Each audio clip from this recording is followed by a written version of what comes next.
सोलापुरात शिवसेना शिंदे गटाच्या अल्पसंख्याक जिल्हाप्रमुखांकडून सिनेस्टाईल गुंडागर्दी केल्याचा गंभीर प्रकार समोर आला असून गाडी लावण्याच्या वादातून चारचाकी वाहनाची तोडफोड केल्याचा व्हिडिओ सोशल मीडियावर व्हायरल झाला आहे। या घटनेमुळे राजकीय वर्तुळात खळबळ उडाली आहे।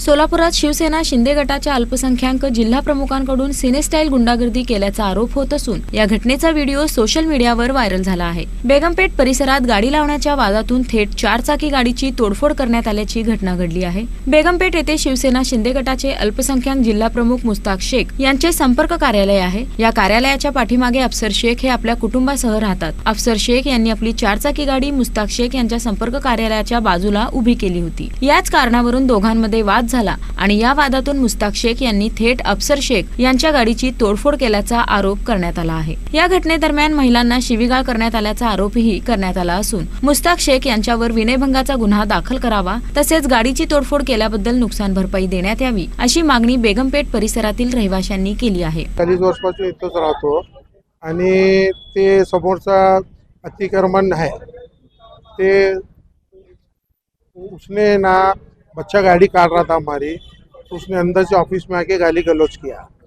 गाली गलौज करने के बाद फिर मेरा गाली गलौज क्यों कर रहा है, फिर उसके बाद उसने अंदर से रॉड लाने का, तो मैं मेरे बच्चे बीवी से ऊपर भागे।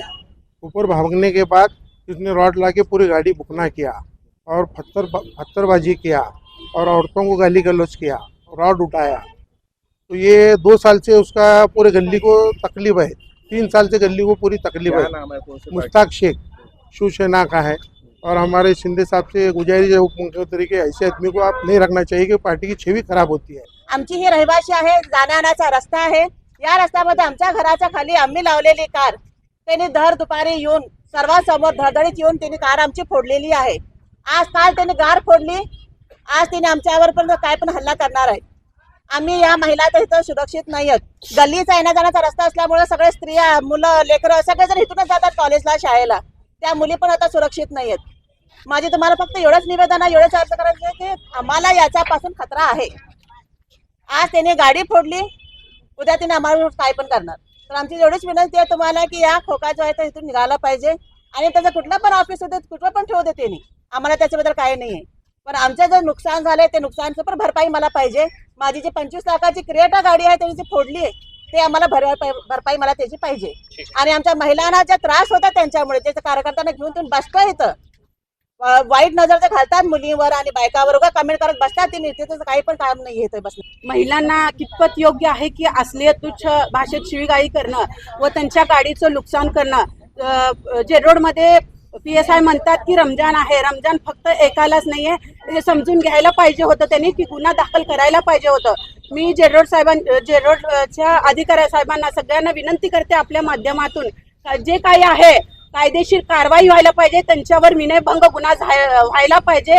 आणि उपमुख्यमंत्री एकनाथ शिंदे यांना पण विनंती करते की असल्या कार्यकर्त्यांना, असल्या नालायक कार्यकर्त्यांना आपल्या पक्षात ठेवू नये, त्यांनी त्यांची हकलपट्टी करावी, अन्यथा गुन्हा नाही दाखल झाल्यास आम्ही सगळ्या महिला मिळून उपोषण करूयात।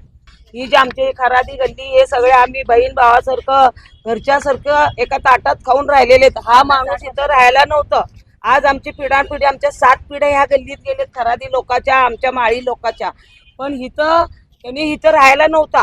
पूर्वी मुस्ताक शेख त्यांनी पूर्वी काँग्रेसचा कार्यकर्ता होता, नंतर त्यांनी शिवसेनेमध्ये एकनाथ शिंदे म्हणून आणि MIMचं काम करून इथं जी दादागिरी गुंडगिरी चालली आहे। आणि ह्या माणसामुळं आज 3 वर्ष झाले इतका त्रास आहे ह्या माणसामुळं।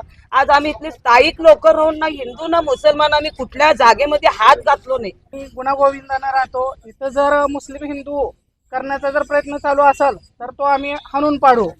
पहिली गोष्ट अनलिगली ऑफिस आहे ते काढलं पाहिजे आणि इथं जे गुंडगिरी चालू आहे ते आम्ही खपून घेणार नाही आणि त्याला आम्ही म्हणजे जोपर्यंत शिक्षा होणार नाही तोपर्यंत आम्ही शांत बसणार नाही। उपमुख्यमंत्री त्यांचं पोस्टर आहे, त्यांचा कार्यकर्ता आहे म्हणून सांगतात। मी शिंदे साहेबांना एवढंच विचारते, असले गुंड तुम्ही पळून असाल तर आम्ही हे चालू देणार नाही, एवढं आम्ही मुख्यमंत्र्यांना मी बोलते आहे। आणि हे सगळं बंद झालं पाहिजे। आम्ही गुण्यागोविंदानं राहतो, आम्हाला गुण्यागोविंदानं राहू द्या, जरा आमच्या मध्ये कोण आलं तर त्याला आम्ही तोडवल्याशिवाय राहणार नाही. या प्रकरणी स्थानिक नागरिक अफसर शेख यांच्यासह इतर नागरिकांनी प्रतिक्रिया नोंदवल्या आहेत. दरम्यान या घटनेबाबत मुस्ताक शेख यांची बाजू जाणून घेण्याचा प्रयत्न केले असता ते सध्या रुग्णालयात उपचारासाठी दाखल असल्याची माहिती त्यांच्या संपर्क कार्यालयातून देण्यात आली आहे. पुढील तपास आणि कायदेशीर कारवाईकडे आता सर्वांचं लक्ष लागलं आहे.